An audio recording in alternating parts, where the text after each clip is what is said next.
हमने शहर को दी एक नई पहचान, हम हैं सिंघानिया बिल्डकॉन।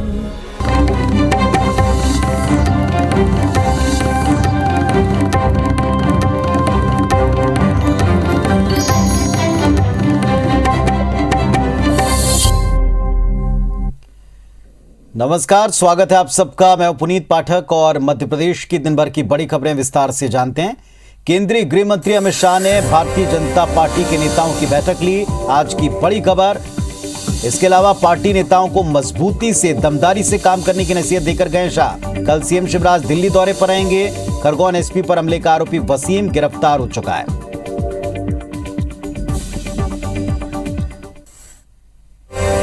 चलिए इन चार बड़ी खबरों के साथ प्रदेश की तमाम खबरों को विस्तार से जानते हैं। खरगोन हिंसा में एसपी सिद्धार्थ चौधरी को गोली मारने का आरोपी घटना के 12वें दिन गिरफ्तार हो गया। आरोपी मोहसिन और वसीम खरगोन के संजय नगर के रहने वाला है और आरोपी को खरगोन जिले के कसरावत से गिरफ्तार करके न्यायालय में रिमांड के लिए पेश किया जाना है। इसको न्यायालय में पेश करके रिमांड पर लेकर आगे पूछताछ इससे होगी। आरोपी पर पहले से मारपीट और आर्म्स एक्ट समेत कुल 4 केस दर्ज हैं। एफआईआर के मुताबिक वसीम और मोहसिन ने कट्टे से फायर किया था। बता दें आपको कि पत्थरबाजी रोकने के लिए पुलिस ने आंसू गैस के गोले दागे और इसके बाद आरोपी ने देसी कट्टे से फायर किया जो एसपी के पैर में जा लगा। हालांकि तलवारबाजी करने वाला आरोपी इरफान अब भी फरार है।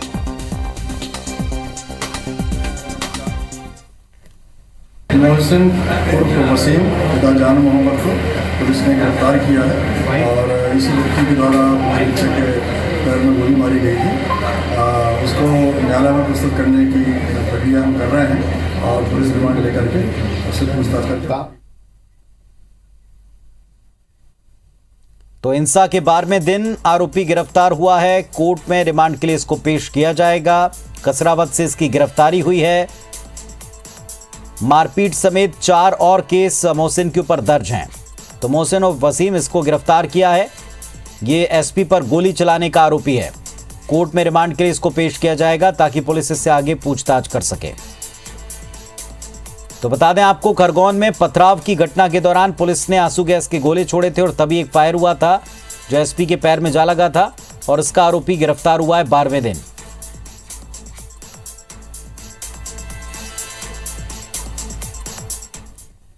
और हमारे साथ में सहयोगी शशिकांत शर्मा खरगोन से जुड़ रहे हैं। सीधे शशिकांत का रुख करते हैं। गिरफ्तारी हो गई शशिकांत और रिमांड पर लेने की तैयारी, बताएं कहां से किस तरीके से गिरफ्तारी हुई? जी मैं बता दूं, खरगोन में रामनवमी के दिन रामनवमी के जुलूस पर हुए पथराव के बाद में जगह जगह आगजनी हुई थी और आगजनी और पथराव की सूचना मिलने के बाद भी ही एसपी सिद्धार्थ चौधरी अपने गनमैन और स्टाफ के साथ में संजय नगर स्थित त्रिवेणी चौक पर पहुंचे थे, जहां पर आरोपी मोहसिन उर्फ वसीम द्वारा एसपी सिद्धार्थ चौधरी पर गोली से फायर किया था, जिसमें गोली जो है उसके एसपी के पैर में लगी थी, जिसके बाद में घायल अवस्था में उन्हें खरगोन के निजी अस्पताल में भर्ती किया था। इस घटना के 12 दिन बाद पुलिस जो है आरोपी को ढूंढ लाई है और खरगोन जिले के कसरावत से आरोपी को उसने गिरफ्तार किया है। बता दें कि 12 दिन से लगातार पुलिस आरोपी की खोजबीन में जुटी हुई थी और इसके अलावा साइबर सेल की भी इसमें मदद ली गई थी और जिले के अन्य थानों में भी इसकी सूचना दी गई थी, जिसके बाद में आज खरगोन पुलिस को इसमें बड़ी सफलता हासिल हुई है, जिसमें आरोपी मोहसिन उर्फ वसीम को गिरफ्तार किया है। निमाड़ रेंज के डीआईजी तिलक सिंह ने जानकारी देते हुए बताया है कि इसमें आरोपी वसीम को गिरफ्तार करने के बाद में इसे न्यायालय में पेश किया जाएगा, जहां से उसके पास से जो प्रयुक्त उसने घटना में प्रयुक्त किया गया देसी कट्टा और अन्य वस्तुएं भी उसमें बरामद की जाना है। तो उससे कड़ी पूछताछ अभी की जाएगी। रिमांड पर लेने के बाद ही इसमें और भी अन्य खुलासे हो सकेंगे। चलिए, शुक्रिया शशिकांत आपका इस जानकारी के लिए। तो जैसा शशिकांत हमको बता रहे थे कि गिरफ्तारी हो गई है 12 दिन के बाद में और अब रिमांड पर लेकर इससे पूछताछ की जाएगी। खरगोन में रामनवमी के जुलूस के दौरान लापता एक महिला, इसका भी पुलिस को पता चल गया। पुलिस को खंडवा रेलवे स्टेशन पर एक सीसीटीवी फुटेज मिला जिसमें महिला अपने पति के एक रिश्तेदार युवक के साथ जाती दिखी। महिला का पता चलते ही राहत की सांस पुलिस ने ली। 10 अप्रैल को रामनवमी जुलूस के दौरान भड़की हिंसा में 29 साल की लक्ष्मी लापता हो गई थी। परिजनों ने गुमशुदगी की रिपोर्ट थाने में दर्ज कराई और किसी अनहोनी की आशंका जताई। पुलिस ने भी काफी खोजबीन लक्ष्मी की, लेकिन फिर खंडवा से एक सीसीटीवी कैमरे का फुटेज मिला जिसमें युवती युवक के साथ जाती हुई कैमरे में कैप्चर हुई। पुलिस का कहना है कि फुटेज मिलने के बाद पता किया तो ये बात जानकारी में आई कि अपनी मर्जी से युवक के साथ ये महिला गई थी। जो लक्ष्मीबाई जो कि दंगे के दौरान लापता हुई थी, इनका हमने पूरा रिकॉर्ड पता किया। ये यहाँ से अपने ही पति के रिलेटिव के साथ गई थी और इसको यहाँ भी देखा गया और फुटेज में खंडवा रेलवे स्टेशन पे भी देखा गया और इसको ढूंढने का पुलिस प्रयास कर रही है, पर ऐसा कुछ नहीं है, ये जीवित हैं और सही सलामत है। और भोपाल से अहम खबर, लगातार दौरे से जुड़े हुए तमाम अपडेट आपको दे रहे थे, लेकिन केंद्रीय गृह मंत्री के दौरे के बाद अब कल दिल्ली पहुंचने वाले हैं मुख्यमंत्री शिवराज। प्रधानमंत्री मोदी से सीएम की मुलाकात होगी। लोकार्पण कार्यक्रम के लिए सीएम शिवराज प्रधानमंत्री को आमंत्रित करेंगे और ये लोकार्पण केन बेतवा लिंक परियोजना का है। महाकाल वन कॉरिडोर का लोकार्पण है और इन कार्यक्रमों के लिए मुख्यमंत्री प्रधानमंत्री को आमंत्रण देने जा रहे हैं। साथ ही साथ कल प्रधानमंत्री की सीएम के साथ में, तमाम सीएम के साथ में जो मीटिंग होने वाली इसमें भी शामिल होंगे और केंद्रीय नेतृत्व से उनकी मुलाकात होगी। हमारे सहयोगी सुधीर जुड़े इस वक्त ज्यादा अपडेट के साथ में। सुधीर, बताएं दौरे को लेकर क्या जानकारी है? बिल्कुल, आज अचानक मुख्यमंत्री शिवराज सिंह चौहान को दिल्ली में प्रधानमंत्री कार्यालय से समय मिला है। 2 दिन पहले मुख्यमंत्री सचिवालय की ओर से, मुख्यमंत्री कार्यालय की ओर से प्रधानमंत्री कार्यालय से समय मांगा गया था। मध्य प्रदेश के अंदर 2 बड़ी परियोजनाओं का भूमि पूजन और लोकार्पण होना है, लिहाजा मुख्यमंत्री शिवराज सिंह चौहान प्रधानमंत्री से लगातार इस बारे में समय मांग रहे थे और इसको लेकर आज शाम को 8:30 बजे मुख्यमंत्री निवास में एक बड़ी बैठक का आयोजन भी किया गया था। मध्य प्रदेश के अंदर देश की पहली नदी जोड़ो परियोजना का जो शुभारंभ होना है, जिसका भूमि पूजन किया जाना है, केन बेतवा लिंक परियोजना, जो कि अटल बिहारी वाजपेयी सरकार की एक सपना हुआ करता था, उसको प्रधानमंत्री नरेंद्र मोदी ने पूरा किया और मध्य प्रदेश के लिए एक बड़ी सौगात के रूप में इसको देखा जा रहा है।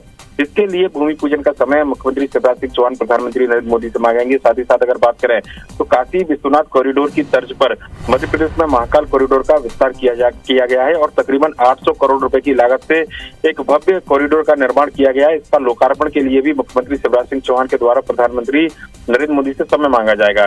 लिहाजा कल मुख्यमंत्री शिवराज सिंह चौहान की प्रधानमंत्री नरेंद्र मोदी से काफी अहम मुलाकात है। खासकर अगर बात करें तो 2 बड़ी परियोजनाएं, केन बेतवा लिंक परियोजना का भूमि पूजन और महाकाल वन के कॉरिडोर के जो लोकार्पण है, उसके लिए प्रधानमंत्री नरेंद्र मोदी से शिवराज सिंह चौहान मुलाकात करेंगे। प्रेजेंटेशन भी उनके सामने पेश किया जाएगा और साथ ही साथ प्रधानमंत्री नरेंद्र मोदी को इनके भूमि पूजन लोकार्पण के लिए आमंत्रित भी किया जाएगा। साथ ही साथ दिल्ली दौरे के दौरान मुख्यमंत्री शिवराज सिंह चौहान की बीजेपी के शीर्ष नेताओं से भी मुलाकात हो सकती है। बहुत शुक्रिया आपका इस पूरे अपडेट के लिए। तो केन बेतवा लिंक परियोजना के लोकार्पण का न्योता देने के लिए मुख्यमंत्री कल दिल्ली रवाना होंगे और अचानक से जो उनको समय मिला, इसके बाद वहां कार्यक्रमों को लेकर के जानकारी और प्रेजेंटेशन भी वो देने वाले हैं। वैसे शुक्रवार का पूरा दिन केंद्रीय मंत्री अमित शाह के भोपाल विजिट और भाजपा के मेगा आदिवासी शो के नाम रहा। भाजपा ने मिशन 2023 की तैयारी का शंखनाद शाह के साथ आदिवासी वोट बैंक को साधने की जुगत से कर दिया है। जिस जमूरी मैदान पर प्रदेश भर के आदिवासियों का भारी जनसमूह जुटा, ठीक 5 महीने पहले 15 नवंबर को उसी वर्ग को साधने की शुरुआत प्रधानमंत्री के दौरे के साथ और जनजाति गौरव दिवस के तौर पर की गई थी।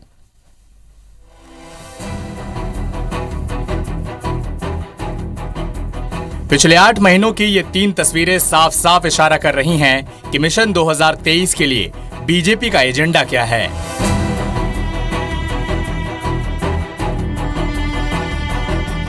सत्रह सितंबर 2021 को राजा शंकर शाह और रघुनाथ शाह के बलिदान दिवस पर अमित शाह का जबलपुर दौरा। 15 नवंबर 2021 को आदिवासी गौरव दिवस में पीएम मोदी का शामिल होना और अब अमित शाह का भोपाल दौरा। बीजेपी ये संदेश देने की कोशिश कर रही है कि वो आदिवासियों की सबसे बड़ी हितैषी है। अमित शाह भोपाल में 8.5 घंटे से ज्यादा देर तक रुके। कई कार्यक्रमों में शिरकत करते हुए बीजेपी सरकार की जमकर तारीफ की। शिवराज जी, विजय भाई शाह और उनकी पूरी टीम को अनेक अनेक साधुवाद देना चाहता हूं कि किस प्रतिशत आदिवासियों के कल्याण के लिए आपने जो कदम उठाए हैं वो पूरे देश के लिए अनुकरणीय है। गरीब आदिवासियों की जिंदगी बदलने के लिए पेशा एक्ट लागू करने की प्रक्रिया मध्य प्रदेश में प्रारंभ कर दी गई है। सामुदायिक वन प्रबंधन का अधिकार दिया है। ये जल, ये जमीन, ये जंगल, ये आपके हैं। अमित शाह ने भोपाल में रोड शो के बहाने बीजेपी की न केवल अपनी ताकत का एहसास कराया, बल्कि कार्यकर्ताओं में उत्साह भरने की कोशिश भी की। अमित शाह बीजेपी कार्यालय में करीब 1 घंटे तक रुककर प्रदेश के मंत्रियों, पदाधिकारियों और पार्टी के नेताओं की अनौपचारिक बैठक की। एक और बीजेपी ये संदेश देने की कोशिश कर रही है कि आदिवासी वर्ग की सबसे बड़ी हितैषी पार्टी सिर्फ बीजेपी ही है। हालांकि कांग्रेस अमित शाह के दौरे को लेकर सवाल उठा रही है। अमित शाह जी का स्वागत है, वो आए देखें तो मध्य प्रदेश में सबको जो जिस प्रकार का धोखा दिया जा रहा है, जहां हर वर्ग परेशान है और केवल घोषणाएं एक्टिंग करते हैं और सोचते हैं जनता समझती नहीं है, पर जनता आज के दिन बहुत समझदार है। दरअसल इस पूरी कवायद के पीछे एमपी में करीब 22% आदिवासी वोटर्स हैं, जो 2018 में बीजेपी को छोड़कर कांग्रेस के पाले में चले गए थे। आदिवासियों के लिए रिजर्व 47 सीटों में से सिर्फ 16 सीट ही बीजेपी जीत पाई थी, जबकि 2013 में बीजेपी के पास 32 सीटें थी। राजनीति में आधुनिक चाणक्य कहे जाने वाले अमित शाह के इस दौरे के साथ बीजेपी ने आदिवासी वोटरों को अपने पाले में लाने की कोशिश शुरू कर दी है। अब देखना है 2023 के पहले बीजेपी की कोशिश कितनी रंग लाती है। सुधीर दंडोतिया, IBC 24, भोपाल। भोपाल में गृह मंत्री अमित शाह के कार्यक्रम के चलते ट्रैफिक प्लान के तहत आज सुबह 8 बजे से कई रास्तों पर ट्रैफिक बंद था, जबकि कई रास्तों पर डायवर्ट। रातीबाड़, भेल और रायसेन रूट के कुछ स्कूलों ने शुक्रवार की छुट्टी कर दी। सबसे ज्यादा प्रभावित इलाकों में अरीरा कॉलोनी, शिवाजी नगर, MP नगर, 7 नंबर स्टॉप, 10 नंबर स्टॉप, भेल और रायसेन रूट रहे। राहत की बात यह रही कि ट्रैफिक पुलिस के समन्वय से कहीं जाम के हालात नहीं बने। सम्मेलन में जुटे लोगों के आवागमन के लिए सुनियोजित मार्ग की व्यवस्था भी की गई। इधर दूसरी तरफ PCC चीफ कमलनाथ रतलाम में कांग्रेस की जमीन की मजबूत करने में जुटे दिखाई पड़े। रतलाम में कांग्रेस ने कमलनाथ के नेतृत्व में महंगाई के खिलाफ जन आक्रोश रैली निकालकर सरकार को घेरा। कांग्रेस के 70 साल में किए गए काम पर सवाल उठाने पर कमलनाथ ने कहा कि शिवराज सिंह चौहान जैसे स्कूल में पढ़े वो कांग्रेस शासन काल में बना।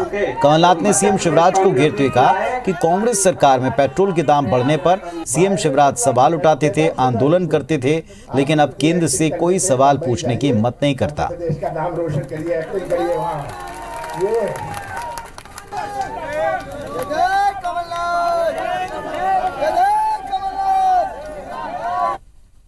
शिवराज सिंह जी साइकिल पे चलते थे, अब तो ये साइकिल पंचर हो गई है। पेट्रोल का भाव 55 रुपए चला गया, 54 रुपए चला गया, ये साइकिल पर बैठ गए। ये कलाकारी माहिर है शिवराज जी। मैं तो कहता हूँ शिवराज जी को, आप इतनी एक्टिंग कर लेते हैं, बंबई जाइए, मध्य प्रदेश का नाम रोशन करिए, एक्टिंग करिए वहां। मध्य प्रदेश के कांग्रेस विधायकों के कामकाज को लेकर किए गए सर्वे में 16 से ज्यादा विधायकों की स्थिति ठीक नहीं। रिपोर्ट अलग अलग कैटेगरी में आई है। इंदौर पहुंचे PCC अध्यक्ष कमलनाथ ने कहा कि कांग्रेस विधायकों के लिए एक इशारा है। आजकल राजनीति स्थानीय स्तर तक पहुंच चुकी है, जहां विधायकों को ध्यान देने की आवश्यकता है। दिग्विजय सिंह की बयानबाजी और उनके संबंधों को लेकर कमलनाथ ने कहा, हर व्यक्ति हर काम नहीं कर सकता, सबकी भूमिका अहम है। कमलनाथ ने इसकी मिसाल दी। वहीं गुजरात कांग्रेस के कार्यकारी अध्यक्ष हार्दिक पटेल के बीजेपी को लेकर दिए गए बयान पर कहा कि ये गुजरात कांग्रेस का अंदरूनी मामला है। हार्दिक नए कांग्रेस में आए, उन्हें समझाने की जरूरत है। इसके अलावा प्रशांत किशोर के कांग्रेस में शामिल होने को लेकर कहा, प्रशांत किशोर राजनीतिक विशेषज्ञ हैं, उन्होंने कई पार्टियों के साथ काम किया, जिसका फायदा अब कांग्रेस को मिलेगा। जीतने वालों में या टक्कर वालों में जिसका मैं सोचता था जीत रहा है वो हार रहा है, वो उसके साथ वो लिख के भी भेजते हैं क्यों। तब मैं विधायकों को कह रहा हूँ 16-17 बनने बचे हैं, ये देखिए, ये आपकी रिपोर्ट है। मध्य प्रदेश में कांग्रेस लगातार सरकार को किसी न किसी मुद्दे पर घेरने में लगी है। वहीं ग्वालियर अंचल में ज्योतिरादित्य सिंधिया को घेरने के लिए कांग्रेस ने एक नया प्लान बनाया। कांग्रेस की ओर से हर मंगलवार को सिंधिया और शिवराज सरकार की सद्बुद्धि के लिए हनुमान चालीसा का पाठ होगा। पार्टी कहती है कि बढ़ती महंगाई में आम आदमी की कमर टूट चुकी है, लेकिन सरकार का ये सब न देखना अपने आप में हैरान करता है। लिहाजा अब कांग्रेस पार्टी महंगाई के विरोध में प्रदर्शन तो करेगी, साथ ही सद्बुद्धि के लिए यज्ञ और हनुमान चालीसा का पाठ कराएगी। इधर बीजेपी कहती है कि अगर कांग्रेस को सद्बुद्धि के लिए हवन कराना है तो उसे सोनिया, राहुल और प्रियंका गांधी के लिए कराना चाहिए, ताकि कांग्रेस पार्टी गांधी परिवार के चंगुल से बाहर निकल सके। चाहे डीजल की बात करें, चाहे पेट्रोल की बात करें, चाहे रसोई गैस की बात करें, चाहे हम सब्जी के दामों की बात करें, चाहे खाद्यान्न वस्तुओं की बात करें, आज महंगाई चरम सीमा पर है। कांग्रेस पार्टी जनता की लड़ाई लड़ेगी। भारतीय जनता पार्टी की सरकार और कांग्रेस सरकार हो, अगर महंगाई है वो जनता के साथ में खड़े रहना चाहिए। उस समय ये कहाँ थे, तब ये प्रश्न क्यों नहीं उठे? अगर सद्बुद्धि यज्ञ करना चाहते हैं, वो सद्बुद्धि के लिए प्रार्थना करना चाहते हैं, तो मुझे लगता है उनको सोनिया गांधी के लिए करना चाहिए, उनको राहुल गांधी के लिए करना चाहिए, उनको प्रियंका गांधी के लिए करना चाहिए, ताकि ईश्वर उनको सद्बुद्धि दे। कांग्रेस विधायक कुणाल चौधरी ने बीजेपी सरकार के सामने किसानों का मुद्दा उठाया। कुणाल चौधरी ने कहा, सरकार को किसानों को एमएसपी पर प्रति क्विंटल 500 रुपए का बोनस देना चाहिए, क्योंकि बीते कुछ सालों में मौसम और महंगाई के कारण खेती की लागत बढ़ गई। कांग्रेस की मांग पर कृषि मंत्री कमल पटेल ने कहा कि हमारी सरकार ने लगातार गेहूं के दाम बढ़ाए। आज प्रदेश भर में 4663 खरीदी केंद्रों पर किसानों से 2015 रुपए प्रति क्विंटल समर्थन मूल्य पर गेहूं खरीदी हो रही। कमल पटेल ने कहा कि कांग्रेस ने किसानों को दिखा दिया कि कांग्रेस ने कर्जमाफी में जो किया था उसने प्रदेश के किसानों को गुमराह किया, धोखा दिया। कहा कि किसानों के लिए सिर्फ बीजेपी सरकार ने असल में काम किया।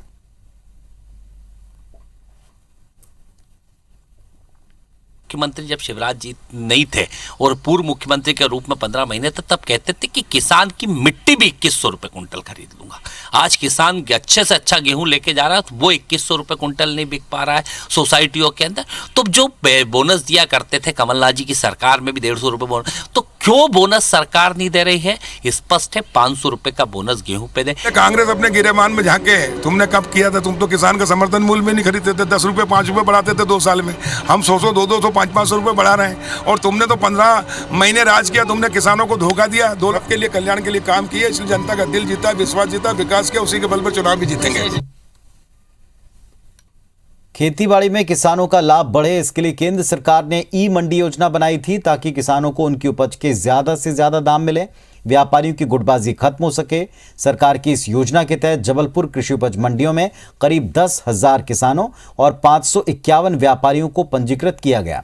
लेकिन ना तो किसानों को मंडी में भाव बताने वाले डिस्प्ले बोर्ड लगाए गए और ना ही ई मंडी का कोई कंट्रोल रूम है। ई मंडी योजना लागू तो कर दी गई, लेकिन प्रशिक्षित कर्मचारी मंडी में है ही नहीं। आलम यह है कि किसानों ने योजना के प्रावधानों से भी अनभिज्ञता जाहिर की। नहीं सर, उसके बारे में कुछ ही मालूम नहीं है। यहाँ कोई बोर्ड भी नहीं लगा, अपन को उस चीज़ की जानकारी भी नहीं है अभी। जी, उससे रेट मालूम होता, बोर्ड लगा होता तो। पूरी मंडी में कहीं भी नहीं है बोर्ड अभी। ये तो कुछ नहीं है सर, यहाँ ये बोर्ड कहीं नहीं है, दिख ही रहा, कहीं नहीं है, ये तो कुछ नहीं है।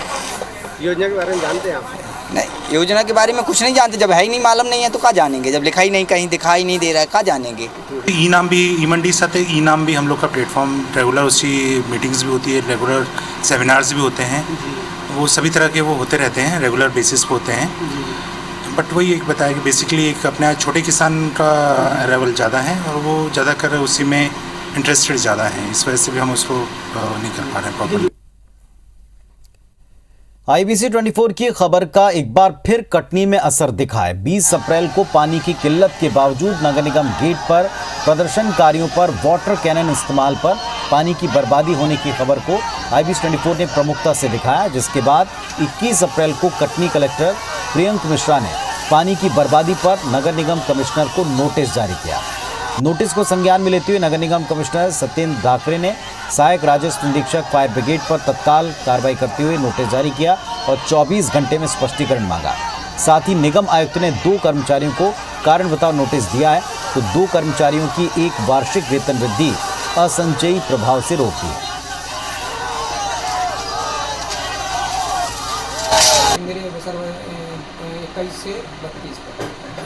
कलेक्टर साहब का जो कल जो विजिट नगर निगम में हुआ था, व्यवस्थाएं ठीक नहीं थी। कुछ लोग कार्य से अनुपस्थित थे, कैशियर हमारे कार्य से अनुपस्थित थे, उनकी ऑफिस की व्यवस्था ठीक नहीं थी।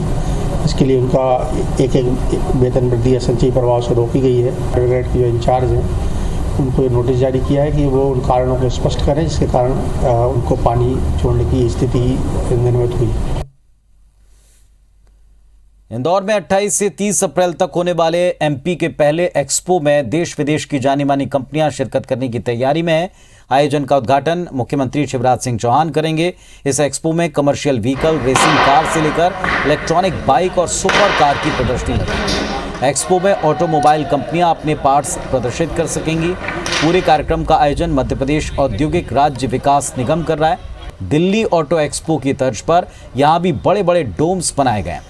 ऑटो एक्सपो के पहले 24 अप्रैल को सुपर बाइक और कार रैली निकाली जाएगी।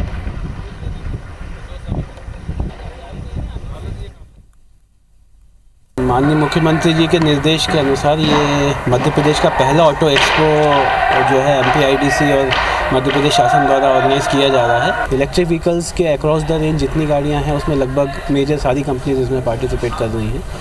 तो एक बहुत बड़ा इवेंट है जो 28, 29, 30 तारीख को यहाँ पे होगा। IBC24 पर खबरों का सिलसिला जारी रहेगा। फिलहाल इस बुलेटिन में इतना ही, लेकिन जाने से पहले याद दिला दें आपको, देश में कोविड केस बढ़ रहे हैं। अपील आपसे यही है कि आप गाइडलाइंस का पालन करें और अब की बार बच्चों को भी इसका पालन करने की नसीहत दें, उनका ख्याल रखें।